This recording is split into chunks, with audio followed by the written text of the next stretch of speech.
naka-cross. Okay. So I'm going to interview. So to start, I'm going to interview one of the most beautiful, med students in Gulias. She's none other than Coy Nunez. Sawadee ka. Okay, so we're going to check what's inside her panties. So what's inside her? Chat count time, ay ka. Sige na, ikaw na mag-host. Sige na. Okay, so first na. Hello YouTubers, welcome to my YouTube channel and this is sponsored by Cosmopolitan Magazine. Okay. So this morning we have one of the skin sensation in the Philippine Dermatology Society, no other than Samakira. Sam, say hi to us. Okay, hi YouTubers, Sherlang, and Twice fans, Charot. So today we're going to see what is inside Samakira's bag. Okay, so first of all, what is this? It's This like, is an iPad mini. oh my god, the mirror is so big. It's bigger than my face, but it's almost same as the size of your face. It can see inside people's sores. Oh my god, look. Darkness. So is this your secret for having this very poreless skin? Like you have to always look in the mirror and it makes your pores tighten because they become conscious when they see themselves, so they tighten. Tama na. Okay, up next, what Okay. what else is inside Sam? First is Oh my umbrella. Foundation. Layers and layers of foundation.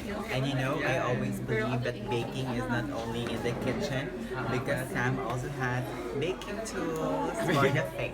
Yawa. Oh my god, what is this? Important din. What's the brand of this? Body Oh, shop.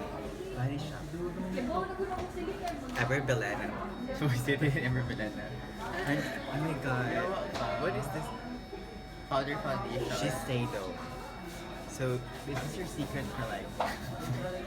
Is this wasted. But you always have this glowing skin, right?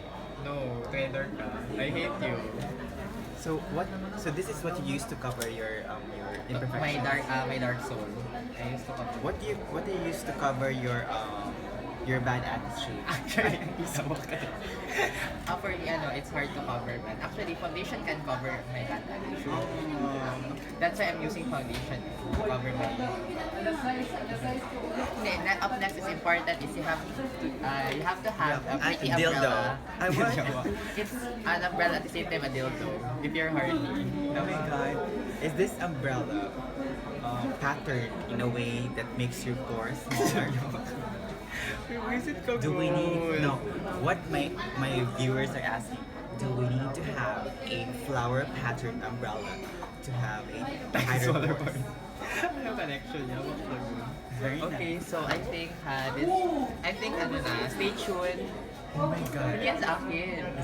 Is this your big? Hindi yan sa Guys, akin. look. This is harina. This is what you call harina. So this is what you use to achieve all that. No, hindi ko sa akin. Okay, wait lang. Stay Does tuned na lang. Duterte know To about it? part Does 2. Duterte know about it? Sige na. Stay tuned na lang to part 2 for Coy Nunez. Ano naman, what's inside her bag. Sige, bye! Biyawa ka.